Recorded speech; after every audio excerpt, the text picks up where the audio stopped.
Hi guys, I am now at Puanta karon the taste of Arabic food because it's Eid al-Adha celebration with a friend.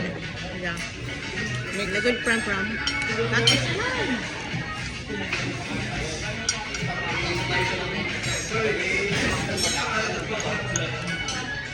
It's okay? You need some more? Yeah, it's okay. I need more spicy. You have some sauce? Last time they gave me some spicy. Sauce. Spicy. The sauce or something. Red. Red? Yeah. No, no, thank you. So it's a mix with the Yeah, chicken yes. and rice na ano siya, spicy with Arabic aroma.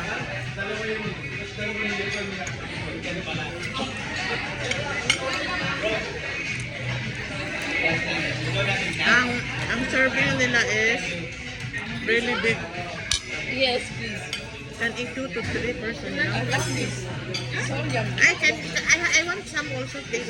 Thank you so much. We love that one. Yeah. Okay.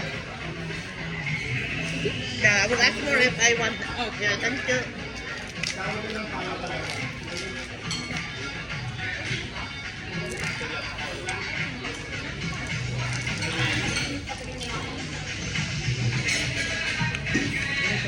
Happy may barbecue.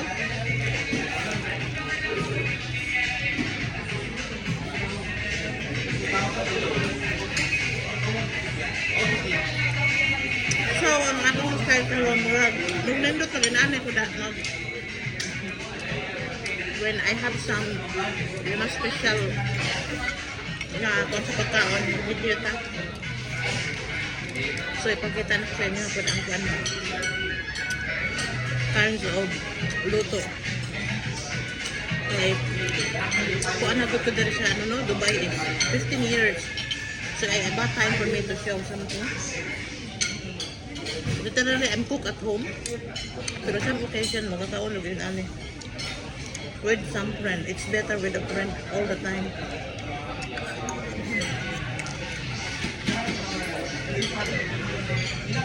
Bisda.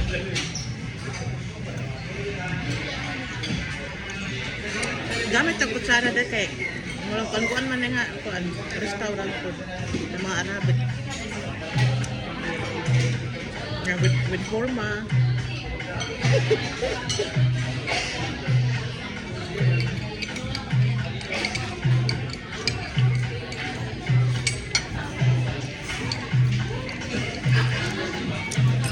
So, ilang bread na ang nakakaon.